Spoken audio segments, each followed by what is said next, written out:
Good afternoon, everyone, and welcome to the Everhart Museum's second Sunday Folk Arts Series.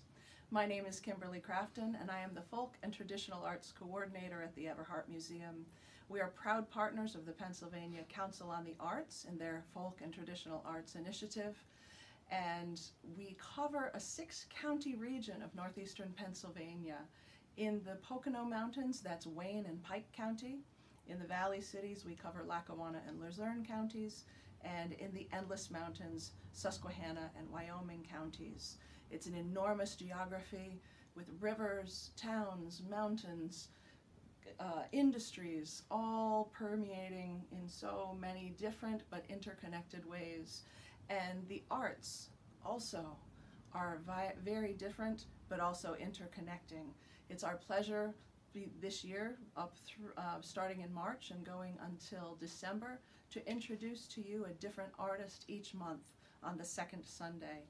And today we are in the studio and home of Doug Smith, a bass player, a band leader, and an absolute phenomenal educator of music who has been working in our region for many, many years.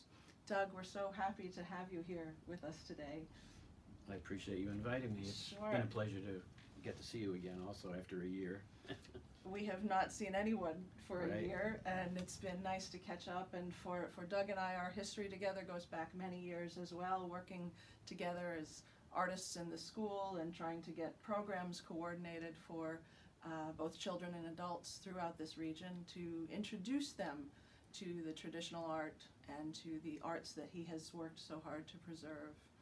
So, Doug, I know that there's so much for us to talk about today, both in your journey as an artist, and that's what's so fun about these second Sunday series, is that we can talk about the art itself, but we're really interested in kind of diving into what was your journey as an artist, what keeps you excited about continuing this art, and how is it that you take that tradition that was passed to you and connect it into the future generations. So if that's okay with you, we'll kind of have a great conversation about that. That's perfect with me.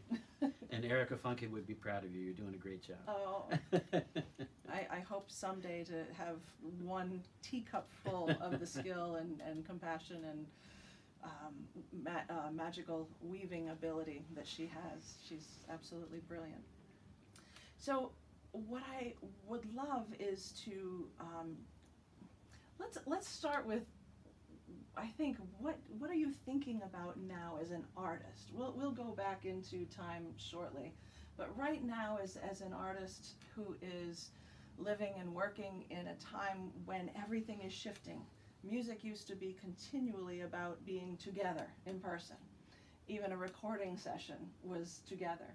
And now we've kind of opened into this world where there's some really interesting and really challenging possibilities of the digital world. As an artist, how are you kind of wrapping your head around that? Well, I personally possibly am maybe not wrapping around it quite as well as some people. My joy in art and especially music is in directly communicating with people.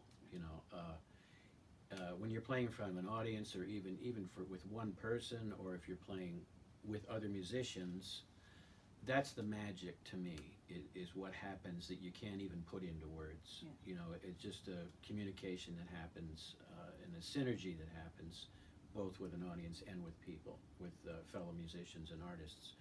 But I mean, we have done a few things, a few online things, and they've worked quite well.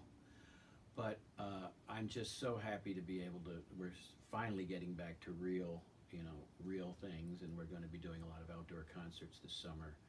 And I'm glad that there was that little bit of a safety net that at least people could still continue to communicate and create. And I think it worked better for some art forms than others. Yeah. But I'm really looking forward to getting back to the real thing. Yeah. Whet your hunger for everything that you've been doing your whole life.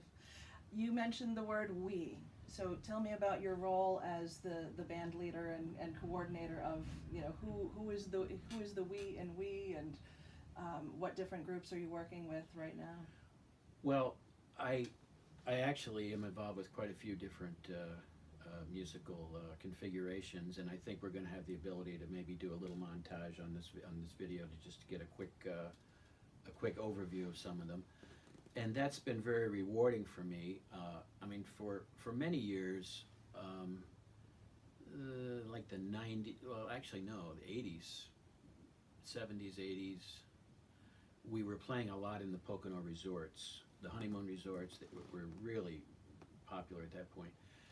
And we had so much work, but it was all kind of, at that point, what the popular music was. In other words, to earn a living, I always was interested in jazz and Dixieland and improvisation, but to be able to earn a living as a musician, I was able to at least perform almost every night, even if it wasn't exactly what I wanted to be doing. So that got to be a little tedious, in as much as I was very lucky and fortunate and blessed to be able to work that much as a musician and earn a decent income. It still was a little restrictive because I still had the desire to do the more creative kind of things, you know. Your soul was hungry Right. for more than Right. what you were doing for the living. So to get to the point of your question, as time went on, we did less and less of that work, although some of it. We were at Skytop Lodge since 1990, not every night, not as much work, but it was at least a foundation, you know. Now we haven't been doing things there since the virus came, but they are open and doing okay, and hopefully we'll do some things there again in the future. But it opened up a lot of possibilities for me to do all the other things that I wanted to spend more time doing. So even at the hotel, we had a 16-piece big band that we would perform in sometimes. The basic group was usually 5 or 6 people. We've had a number of vocalists. Aaron Malloy is currently with us. Paulette Cost, Tara Watkins did some things with us, but Tom Kozak's a very fine guitar player and singer. So that's the nucleus of that group. It's a little more of not really top 40, but a little more accessible music, you know, that people would dance to and so forth. But even there, we were able to throw in a lot of things from different you know, swing era right up until now. And then we're going to delve a little bit later into the Dixieland description. That's something that kind of came about partly because of that job.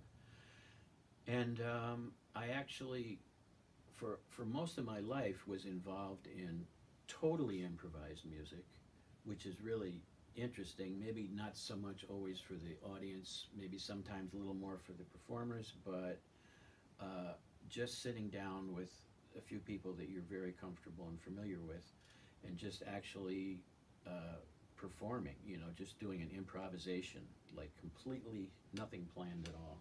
And so you've got the give and take of the other musicians and so forth going back and forth. I would imagine that's hard to sell to someone who's hiring you to pay for the day. You're like, we have no idea what we're going to play, but trust us. Yeah. But if they've known you for long enough, they would absolutely trust you. I mean, that's probably, if I had a gig, I would say, please, Doug, just come and absolutely whatever you feel like playing, let it come out of you. Well, we would But know. that's a hard We sell would for most people. generally know the boundaries within which we are allowed to perform without being arrested, and, which actually almost happened years and years ago. There was a performance at Marywood. I mean, really a long time ago, and we were doing some improvisational stuff. They were having like a television where all these different groups were playing, and the guys I was playing with. I mean, everything went pretty well, but they wouldn't stop. So everybody's back there, you know, and the security guys came, and we had to. I mean, it wasn't dramatic. There were no police cars. But especially for musicians, you have to say, okay, the limitations of, their boundaries, of right. what you have to play is taken off, but the time limit still exists. Right, exactly. But that's been a really fun part of my life. I mean, you know, you mentioned maybe if I thought of something, maybe I'll just do a very short improvisation, just a completely improvised something. And there's no right and wrong. You can like it, not like it. It can maybe make you think of something, or you make your imagination, you know, which would be good. I mean, whatever it might make you think of is good. In fact, I often do things like this with when we're working in a school. I'll do a little improvisation, and then we'll ask all the kids what what it made him think of, and it's really, you get great responses, and often things I never thought of. Right. You know, I'll just do a few, just a short. So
Oh my God.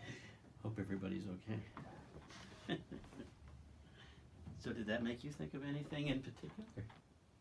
That was phenomenal. Oh, thanks. I've never been that close. I've been in many musical circles, but that close to someone on a bass who didn't have to be a supportive artist or just have a chance for a quick solo. That was a whole picture, Oh, thank you. montage.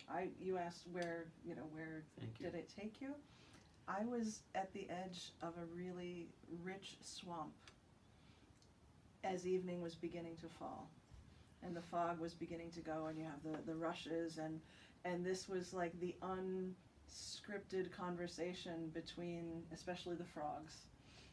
This was all of this wonderful back and forth, and then at the very end with that, that mystical. These were maybe some last minute insects flying low, and I mean it was just great. it was such an environmental piece.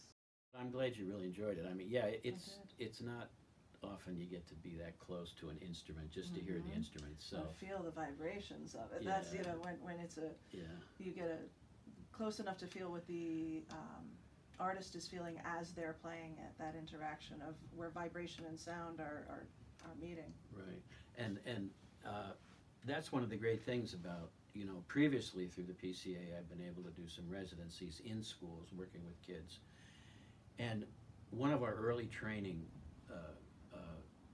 sessions that we have, there was an artist from Philadelphia, I believe. He ran the Mum Puppet Theater. I'm not. They're probably still in existence, and we're all new artists in residence, so we're nervous about what we're going to do, and at least I was,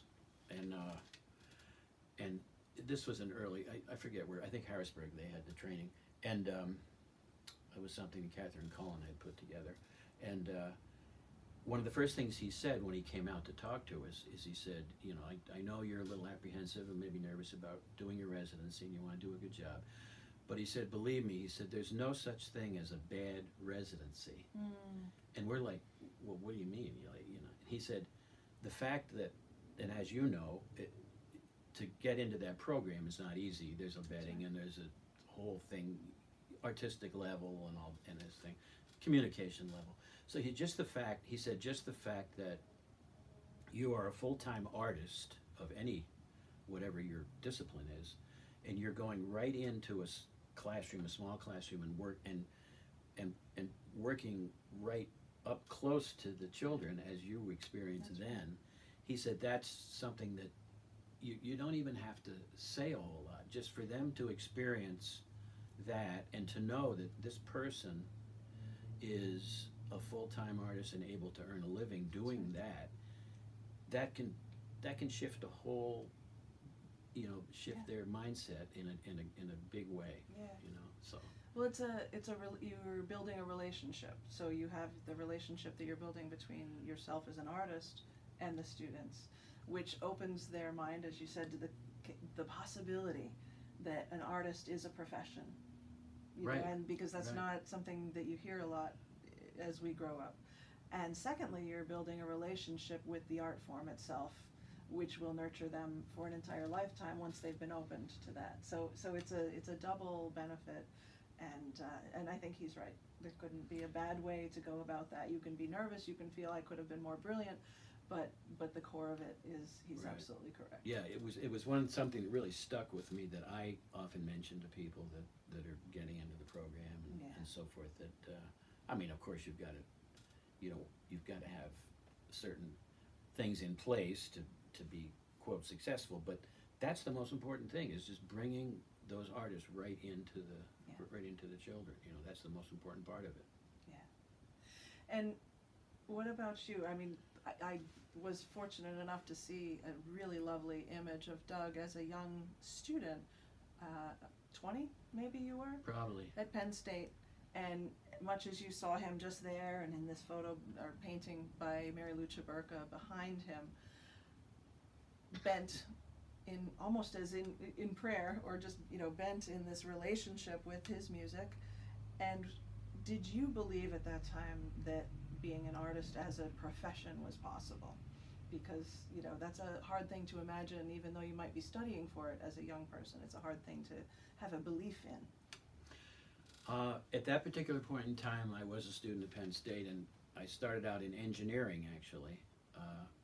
I had a real strong interest in the space program and electrical engineering, and it was kind of what we had a rocketry club in the little town of Newfoundland where I grew up, and we actually launched cameras, and we really did a lot of some really cool stuff. So that was another part of my life. My life when I was young, I had a number of things going on.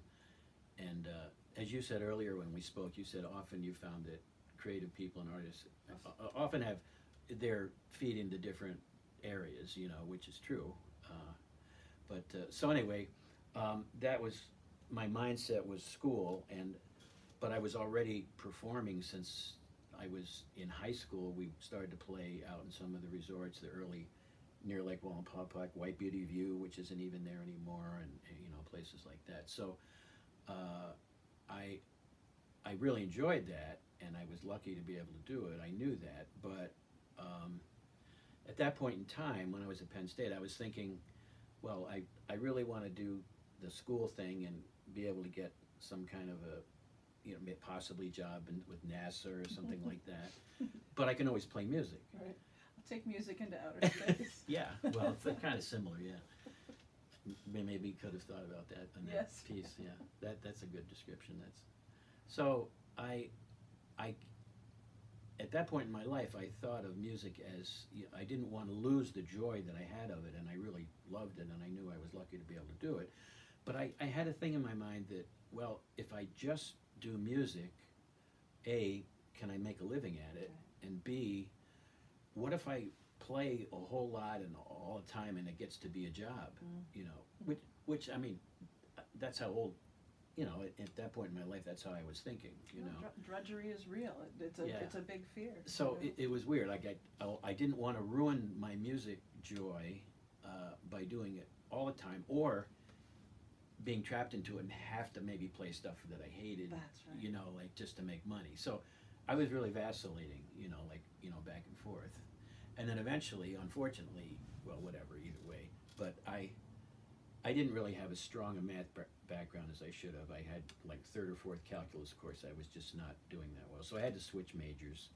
And I wound up playing so much out of Penn State with so many different people. There was a lot of folk stuff and a group called the Jazz Spokesmen with Steve Gorn, who became a very well-known Indian flutist or flautist. He's really, really great. And so I worked with a lot of great musicians out there, and probably played a little too much to the detriment of my studies, you know. But it started to shift my scale, my seesaw of realizing what I probably could do and if I would enjoy it or not, you know. Yeah. And at that point, you just got to take the risk. You know, you're loving it. And you're going to say, you know what, I'm going to give it a shot. Right. It's as risky as launching something into space, you know, to embark on a career as a musician.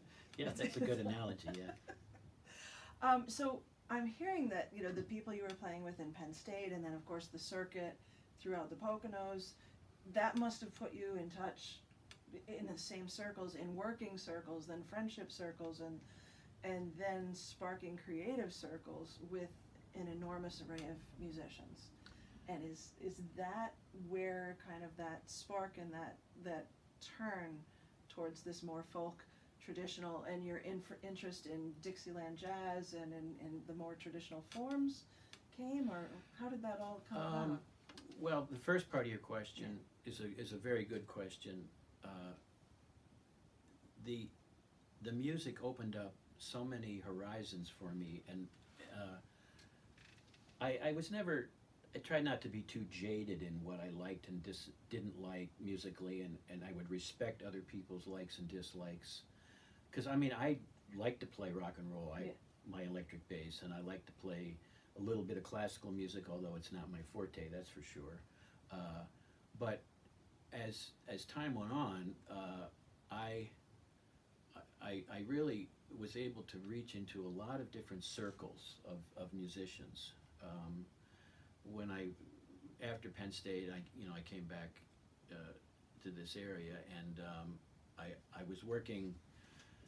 That's right around the time I made my connection with Mr. Bob Duro, who was the Schoolhouse Rock composer sadly died just a few years ago, and we worked together for like 50 years probably, on and off. I mean, we did a lot of projects together, and we started to do programs in the schools and concerts, and then, as you know, and many of our people that are watching this know, there's a really strong jazz community in the Pocono area, and I was very fortunate to be able to work with a lot of pretty well-known and better than I at the time musicians.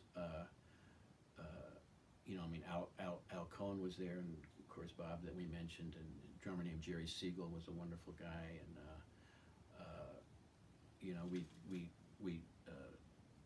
we just got to play with so many people, and it really made me pull myself up on my bootstraps. I mean, I would be in situations where I was definitely not quite definitely not to that level, but it quickly brought you up to that, helped bring you up to that level, or you were not there. Yeah.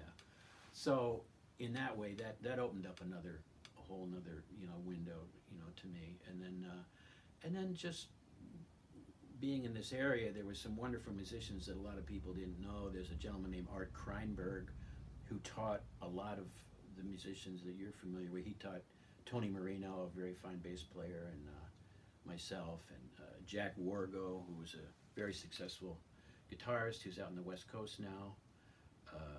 He played with the Jacksons and has a successful career of his own. And so there was a really diverse, this area is very fortunate, not just the Poconos, but this area right here. The whole area the Endless Mountains also. So I was able to, join a lot of the different music communities, which and then, as I said, that's what I enjoy now, is being able to do all the different things, But then you ask about the Dixieland in particular, and I mean, I had already played in just through what I was just speaking of, the different communities of music. I had already played with some really good early swing musicians and Dixieland guys, and I liked that style of music. It was really happy and energetic, and you still were creating, playing solos and things. But a gentleman named Bobby Baird, who is still alive, thank God, in his 90s and performing. We're going to do some things with him this summer. Trumpet player, played for years at Jim Dandy's, and I was able to work with him a lot, and you just learn so much. I mean, it's not like you have a lesson, but every job is a lesson. Every single You know, time. That's right. you do something that's not quite right, they'll tell you, well, you know, when we play that, play this C sharp chord when you're going to the thing, and don't play, or don't play so much, play a little simpler, you know.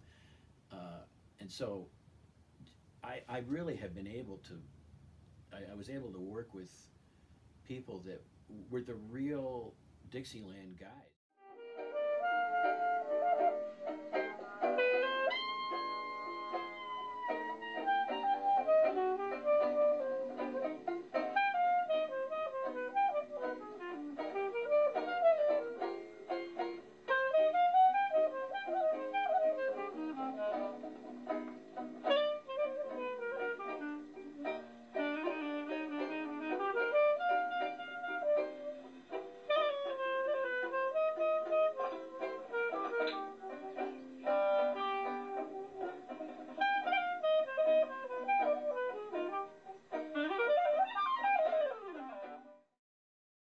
Unfortunately, I'm the only person that's still alive in this one band.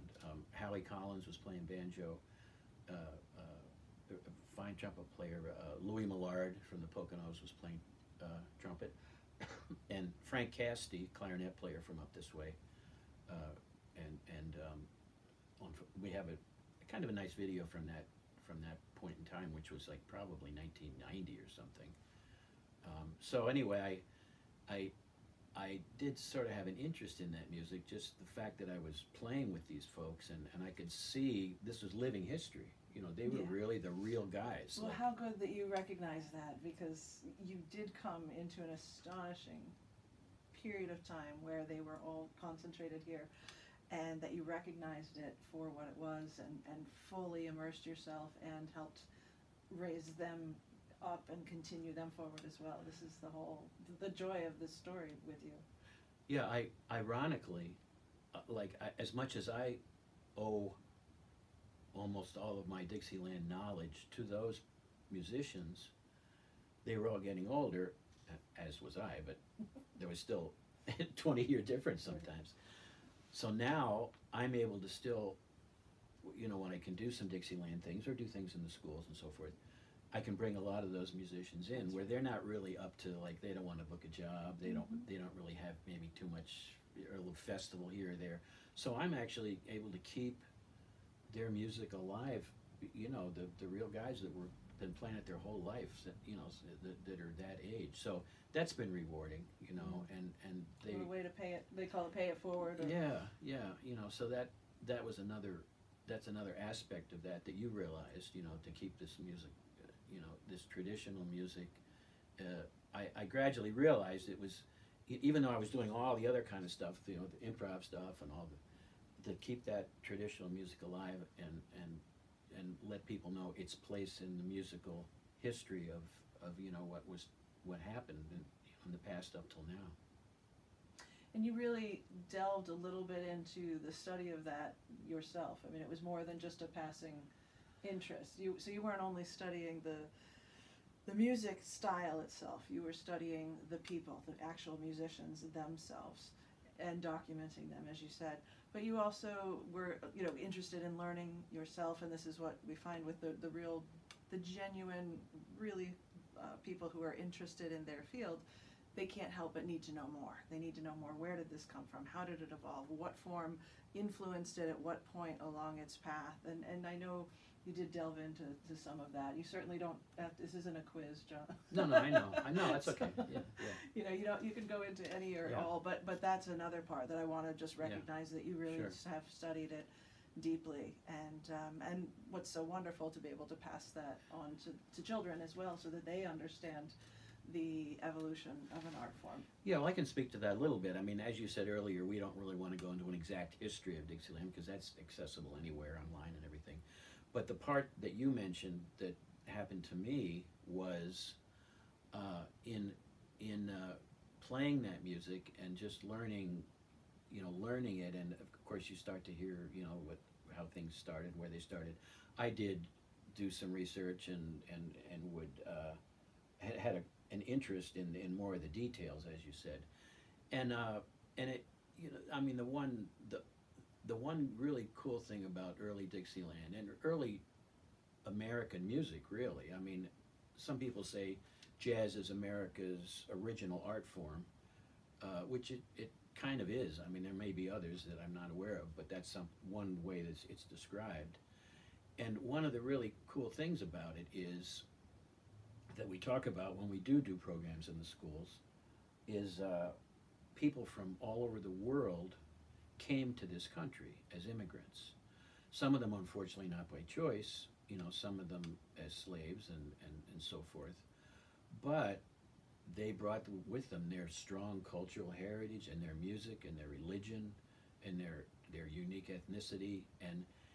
And literally in New Orleans, there was a park called Congo Park. And on Sundays, I believe, generally, all the people would just get together and play music. I mean, there was that's just one of the things that they did. And so all these people literally, in that area, there was so many different nationalities because of the trading ports and everything, would come together and perform. And that's where this early swing or early Dixieland, kind of style of music, came about. It came back from a combination of the religious music, march music, of course the unbelievable great rhythms from Africa and a number of instruments, even the banjo, believe it, I didn't know this, came from Africa, South America. I mean, all these people brought their music together and like a big melting pot, and it was all stirred up. And because spoken language was not required. That's another good point. That's a very good point. I didn't even think of that at this point. But yeah, you're right. You can bring many cultures and passions forward and as you did with when every performance was a lesson, I heard that. Where did that come from? And you could have that musical conversation, that musical influence on one another without needing to understand the verbal side that's a very good point. Very good point. And and then the last part of that question is when we were playing at Skytop in 1990, they said, well, why don't we do a little Dixieland thing down in the tap room? They have a little tap room down there. So, I mean, I already had guys that I wasn't thinking at that point of Dixieland as a separate thing that I was doing, but right. it was part of it. And so we put that little group together, and that's really when it started, the actual Dixieland part of my musical life. And not the first thing. That's a good idea to have been born in a tap room. Yeah, right. So and then I'm a little OCD about documenting things. I kind of like photographs and videos and things. So I just documented those, some of that work and a lot of work that we've done. And then as we've gotten older and applied for grants and things, the things that I documented were valuable, in other ways, and valuable just to preserve, like what you were saying, just to preserve, the art form. Yeah. Well, we don't think we're going to live that long that it becomes a moment where we need to be the ones to pass the torch to the next generation because we're just doing what we're doing. Right. But all of a sudden, as we're aging and we realize, oh wow, right. This is important, right. and here's the way, and all of that documentation is why we really are pleased and proud to have you with the folk art program, because there's so much for people that want to learn and to carry on the tradition. Doug is an absolute wealth of knowledge and an exceptional teacher with a lot to show and back up through the other artists that you've worked with. The gentleman that you were saying that you still work with, Bobby Baird. Yeah. Right. I know you've done some work with WVIA to right. tell his stories. Yes. So where anybody that's interested in his story, where could they find that information? Well, probably the easiest thing is, I believe Erica Funke did two programs, general Dixieland, but focused right on Bob. One for his 90th birthday, and really went in depth, and those are archived on the WVIA website. Okay. So there's two things that would really, and then Bob does appear in a lot of my videos. And how do you spell his last name? It's B-A-I-R-D? Exactly, Bobby Okay. Baird, right. Bobby Baird. Yeah, so if not only the VIA interview, audio interview, but on my, you can probably put this up at some point, but on my, I have a YouTube channel which is Doug Smith Bass, BASS, as my instrument, and we've got, I don't know, a lot of videos there, and some of them, you know, feature Bob, and with all our groups, our big band, our more of our pop group, and you know, there's all kinds of stuff on there too. That's great. So the bass always plays a really interesting role in music, a supportive role. It's the driver, it's the foundation.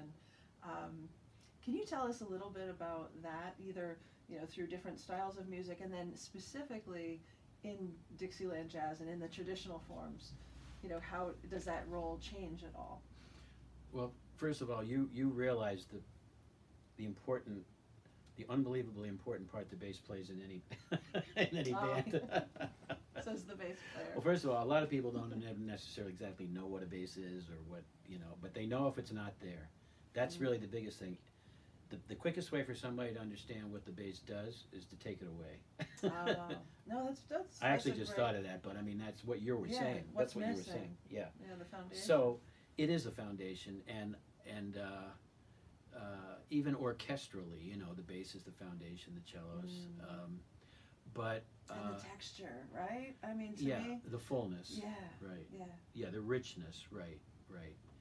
And we always explain to the kids too about the spectrum of sound. You know, you've got from the little tiny piccolos and celestes and everything, all the way down to, you know, the violin, the viola, cello, and the bass and the kettle drums, and, you know, so you want that spectrum to be full sometimes, and sometimes you spotlight certain things. But it's the same way in a small group too, you know. Yeah. And if it's rock and roll, of course, the bass is often turned way up, and there's a lot of bottom on it. It's not really crystal clear, but there's a lot of boominess to it. As you said, it's the foundation. It's like a house. It's the foundation of the house. So as time goes on, I mean, the role of the bass really is to keep everything, first of all, literally solid, and keep the time with the drummer together, keep the time exactly in sync, you know, and create a nice feel, a swing feel if it's that kind of music, or a groove if it's rock and roll. You know, you want people able to feel it, and it's not stiff, it's natural. And the more recent times, the bass has maybe been featured a little more than other times, especially in jazz. I mean, the guys like Jaco Pastorius and Charlie Hayden, and you know, they're turned it into a solo instrument, you know. Yeah, that's very predominant, you know. But once again, going back into its role, you know, in the other parts of the music. So, yeah, the personality is when I speak with the kids also, I often say, you don't always have to be the beautiful or handsome vocalist standing out front, right, or the beautiful and handsome sax player standing out front playing a solo. But if you weren't there, they couldn't do that. That's right. And anyone who's a really good musician, and even unless they're a super diva, they're going to know that. And we always get respect, you know, from no matter, you know, people that are brilliant soloists and pianists and so. I mean, they are very acknowledging of it's a group effort. I mean, everybody, it's a community. The band is a community, and you all support each other.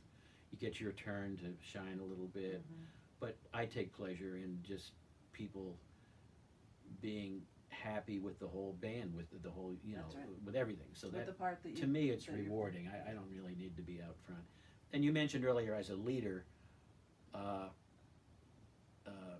there's a fellow that leads the band on the Garrison Keillor show. I can't think of his name right now, but it's kind of a Dixieland band. But he says, one of the things he said, I'm the leader. I'm the guy with the target on his back. That's right. And so it's kind of like, if anything goes wrong within the band, or if some of the guys aren't happy, or they want more money, or they think you're playing too long, you're not taking a break, you get that, you know, you get to hear that, like, oh, and then you get the other side of the people that hired you, you know, aren't you going to play longer, or you're charging too much money? So you're really, that part I don't like, and I honestly and not that thrilled with being a leader.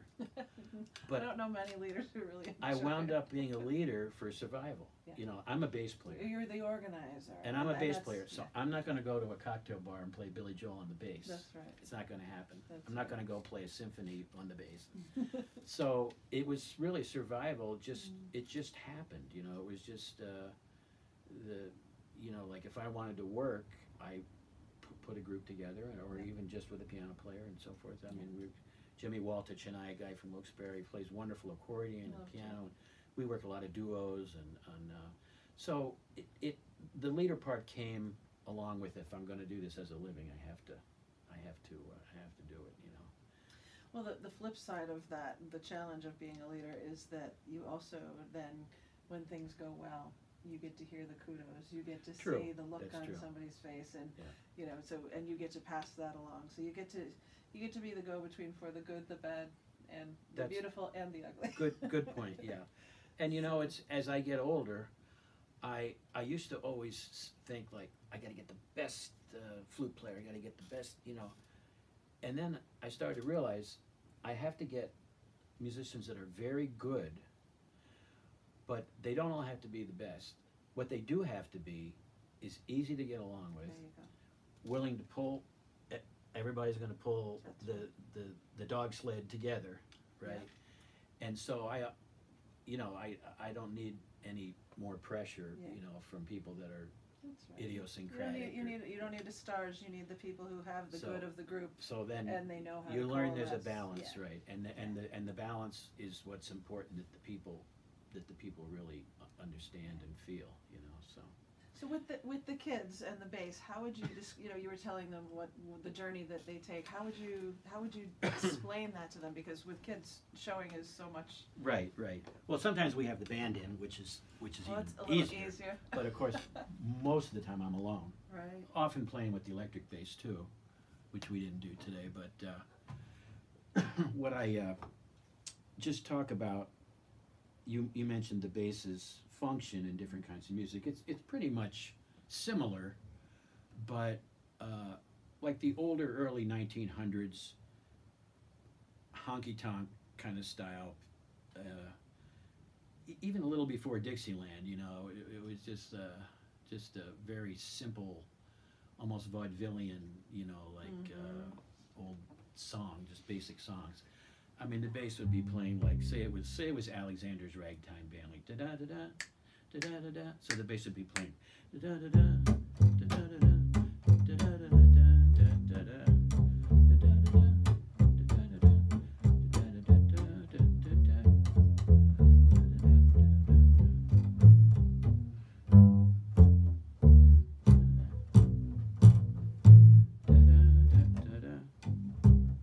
So the bass is just playing, you know, very simple backbeat. The drummer's playing ching, ching, ching, just keeping it all together, you know. So that's the early, you know, the foundation. So then we maybe move up slightly in time to the 30s, where swing music came into being. So instead of just playing the 1 and 4, you know, what. Instead of just playing the backbeat, you start to play more of a line, like a walking bass line, where you can imagine somebody actually walking, you know, like in a dance kind of way. And so instead of playing, you play more of a line. This goes like.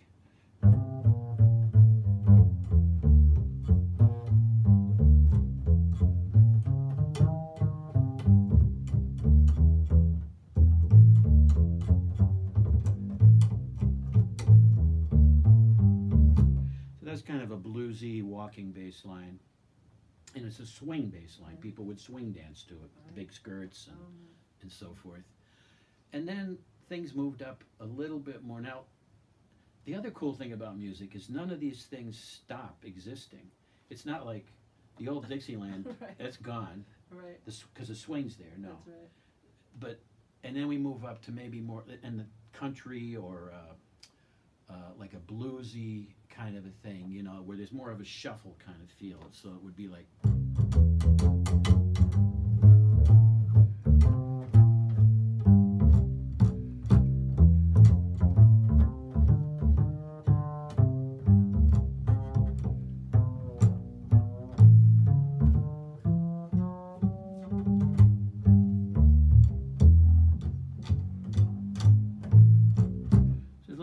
syncopation, a little bluesy, you know, shuffle syncopation, and then we get into the 50s where you're familiar, of course, with Elvis and everybody. That music evolved from this music. That's the cool thing, is you can really trace the history of the music right up through, you know, right. It's just like researching your genealogy, It's right? an incredible study. So, so 50s, you know, they're talking about the twist and so forth. So then you got more of this kind of a thing going on in the bass.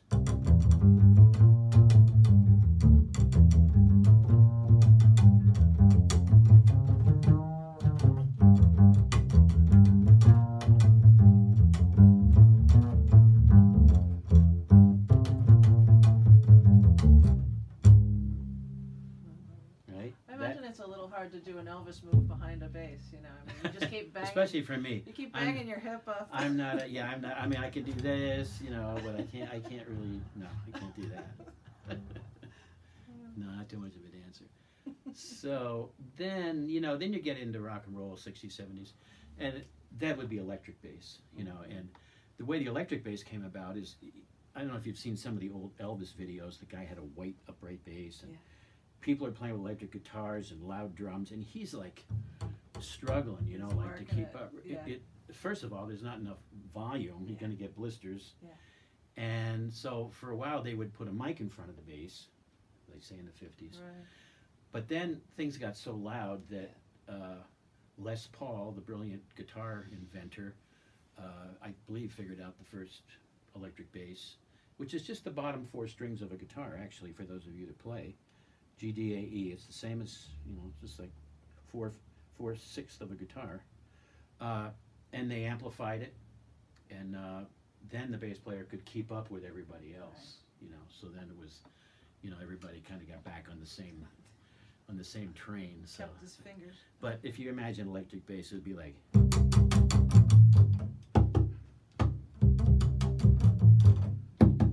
Old time rock and roll, or we could do.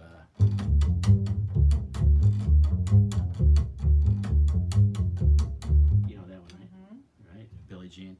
So that's like a 4-minute history of music as told on the bass. So, I mean, the kids must love this because they can, even if they don't know the songs specifically, they can feel the evolution. They can hear how it morphs Right. from what we were doing in this era to now this and that, Exactly. and they can respond to Yeah. the role again that, Right. that this instrument plays. And then with when I do residencies, of course, I'm not going to go into a whole thing here now, but I do a lot of little songs that they'll know, Yeah. you know, just to get like.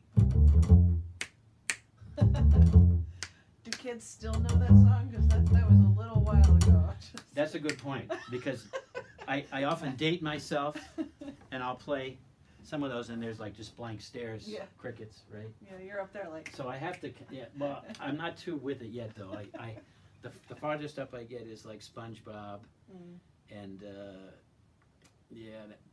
there was a show called Doug Funny, which I never actually, that was more of a piano thing. But yeah, I have to try to keep up a little bit with the kids' shows. You gotta watch the daytime To children's try to shows. find one that, but not too many will work on the bass either, though, so. So, you grew up in this area, in Newfoundland. Right. What was Newfoundland like when you were growing up, and Well, some deep memories of the spirit and essence of that place? yeah, I had a very strong family unit, which of course you don't appreciate till you get older and see that some people didn't or don't, you know. And it was many of the people here probably know it's a small town, still not dramatically changed. I mean, there's a number of developments that have moved in kind of surrounding areas, but the basic town, you know, is pretty much kind of same. It was founded by a Moravian Protestant group, and that's how I grew up. There's still a Moravian church there that functions, and what was fortunate for me, one of the things was, I mean, I always had a lot of support from my parents. They were really, even though we almost blew the house up a couple times with rockets and experiments and. That's right. You were going this way. Yeah. And then I'd start to play jobs late at night when I was a senior in high school. They were pretty understanding and very, very supportive. So that was one of my biggest. My mom and dad were just wonderful. My mom, she wasn't a musician, but I have very strong memories of her. Like, she knew all the lyrics to all the popular songs of the time. She had a good lyrical memory. So like the late 40s, early 50s.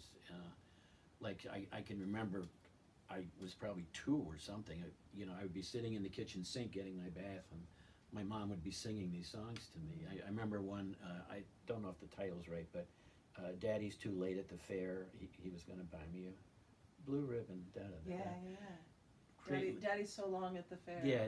I just clearly remember that. But she would sing, like a lot of just sing songs when I was, so that was kind of unconsciously ingrained in me. And then my dad wasn't so much on the music side, but he really appreciated it and liked it. But on the technical side, he was probably a mechanical genius, really. They say people have different. That's right. The intelligences. Different intelligences, right? He was right up there, grew up on a farm, and really could do anything. So he would, when we had problems with our rocketry stuff, he'd be right there. Like, he'd be there with a farmer will have a solution to that. Well, we'll take this old Model T alternator and my mom's old mixer from the right. and we can get you better electricity to ignite the rocket. I mean, oh God. So I and really, your mother's singing the whole time this is all going. Yeah, well, or praying that. Yeah. And the people in the town would hear us counting down, and they wouldn't know what was going on. But that's so cool. But I was fortunate that way. And then, but then the other thing that happened is my high school and grade school music teacher.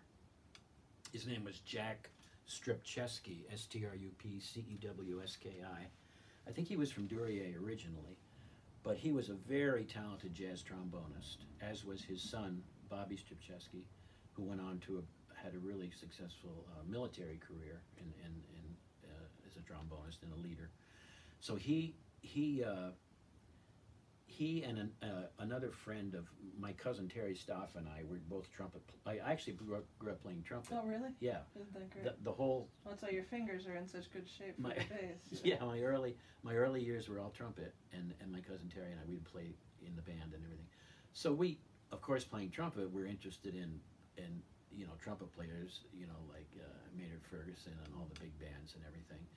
And so he would actually, aside from having a nice little jazz group in this little town that normally would never have any kind of a jazz group, aside from that, he would take us to hear concerts. Oh, fantastic. And he and our friend Frank Fish, he was a painter actually.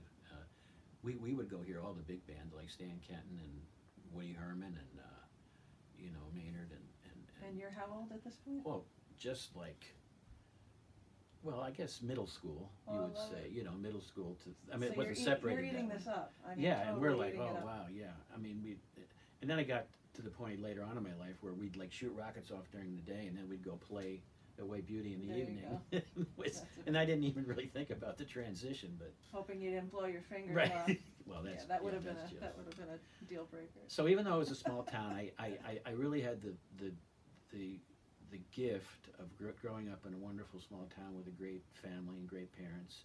And then I have a sister, Carla, who's a number of years younger than I, and she is way into horses. So that was a whole other thing that was going on. And when she got going, and my dad was the horse trailer, the shows, everything, so that was a whole other thing. But not only did I have the good fortune of the small town, but the fact that I had the music teacher that I had and the other people that were not far away in Scranton to hook into was very lucky for me. That part was lucky. And also, in my life, I was blessed with a beautiful daughter, and her name is Melody. I don't take credit for that. My wife thought of that, but I obviously went along with it. So she's been a great inspiration to me and great support musically and personally.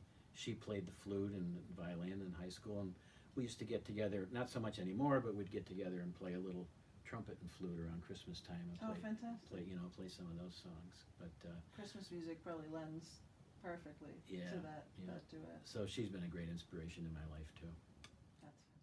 So Doug, when you think about the future of, I mean, the future of music is wide open. I mean, when I hear how musicians today have at their fingertips through the internet, through the access to music of, you know, back into as soon as early as music was being recorded, they have a sound of all of that, Right. which is astonishing. And so the creative juice and the creative flow of music is very strong in that way.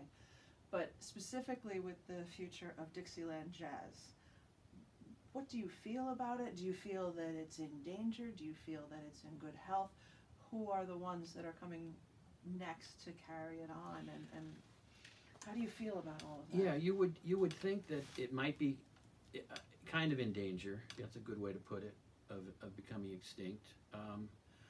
But one of the wonders of the internet is, and it supported me thinking what you're saying, that not happening anyway. Mm-hmm. There are a lot of young folks, musicians, singers that are really into that style of music. Even going back to the little older style, you know, the little older, and some young people that they give it their own flair. Yeah. You know, they won't do it maybe quite as literal as it used to be played. Right. They'll give it more of a flair and more of a liveliness. Almost a fusion. You know, they'll bring To a a little point. bit in. And I do that a little bit. I mean, we bring in like the Cajun feel of the New Orleans things, and then there's this like Trombone Shorty, all those kind of groups now that have all that kind of energy. Yeah. So I'm pretty encouraged, really, that because of there is a and of course the popularity of New Orleans and Wynton Marsalis and all those guys. You know, it does seem like it's going to have a niche that's going to survive, you know. And you feel good about that fusion? I mean, because as you said, to keep it strictly traditional almost would be Right. a death knell, you know. Or you would have the purists, the people that really Right. have to be the living embodiment of the art form in its class, you know. But how do you even know where that was before recordings were happening? Right. You know, how were those written musical notes played? We don't exactly know until recording began. Right. But with Dixieland, we kind of know pretty back, quite a ways. And when we do a performance, we always do the traditional, and then we work our way up to the more fusion-y kind of Dixieland, you know. And it makes the concert more interesting. Yeah. You know, it's not boring. But you're right, there are traditionalists that don't want to hear, they just want to hear the straight ahead, you know, there's certain people that's that are, important also. right. Yeah. But it does seem to be, you know, it does seem, I'm encouraged that I believe it's going to stay there, and just like the big bands are staying there, and even up to, I mean, I really, you know, some of the rap artists are amazing. I mean, the lyrics and the cleverness and the I love when there's humor involved in it too. And now a lot of those groups don't really have a bass player. Some of them are like kind of programmed sounds and drums and the dance thing where you hear the loud thump.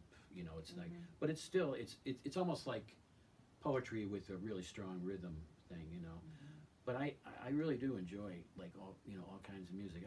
One thing I didn't want to forget, I had the good fortune of working for quite a few years at the Bethel AME Church right in Scranton, across from Cooper's.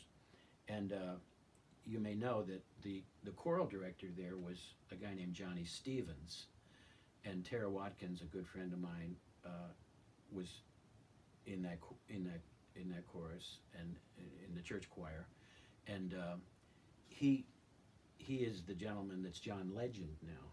Yes. So he was always extremely talented, and he would, in fact, I still have songs that he wrote out for us to play at the church. Yeah. You know, like there were original songs that we would do, and I always he would bring in a little DVD and say, or CD and say, Doug, I just gave this to Sony. That, you know, what do you think? You think this is, you know? And I listened to it, and on it, it's all of a sudden it started to say, instead of John Stevens, it said John Legend.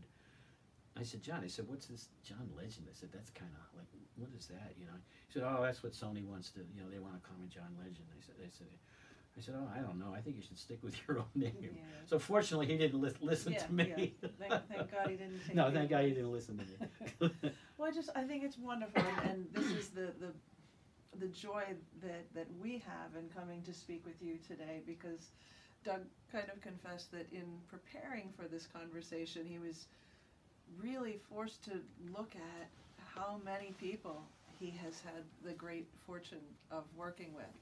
As we said, all the way from Bob Dorough of Schoolhouse Rock fame all the way up through to John Legend, and probably thousands of other people over the course of time. Certainly more than hundreds, but to bring all of those memories back to you, we would have a 24-hour marathon just trying to even mention all of them and the joy and relationships that you've created with them.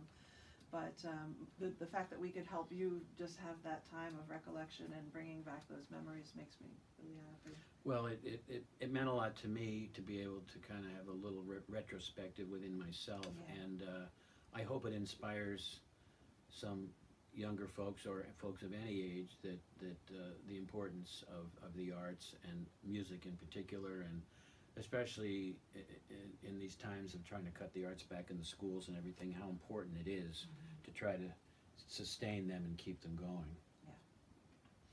And like so many other traditional artists, Doug can't be contained by music or band leading or any of that. He's a wonderful photographer as well, and a wonderful art collector of people that have come through his path as well, being a central figure in the art society and art activities in this region for a long time. So there's I'm wondering if you have another song in your fingers that you wanted to share. I'll do let's see, I did our close friend Art Kreinberg that I mentioned earlier. Yeah, he passed away not too long ago. He's in a nursing home for quite a while. But he was a brilliant musician. I mean, he played trombone, trumpet, piano. His close friend Bob Deegan, D-E-G-E-N, grew up in Southside. They were both brilliant musicians. I got to play with them a lot when I was younger. And Bob moved to Germany. He was doing so well in Europe that he just decided to move there. And so he still lives there. We're still in touch. Comes back sometimes. And so anyway, unfortunately, Art passed away not too long ago. The middle of the winter, really. He was, and so we couldn't have a service because of the virus. So we just had a very small gathering at the gravesite, and my close friend Lucia Daly, who's a really great poet, read some original poetry for Art, and read some of his things that he had written, and then I played Amazing Grace on the bass, which I hadn't done before. Or maybe I had messed around with it, but anyway, so we did this for Art, and I'll do it again in his honor, because he was a great influence on me and a lot of the musicians, in this area. So I'll do a short version. I'll just play the melody and then do a little improvisation, and then hopefully return to the melody.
you.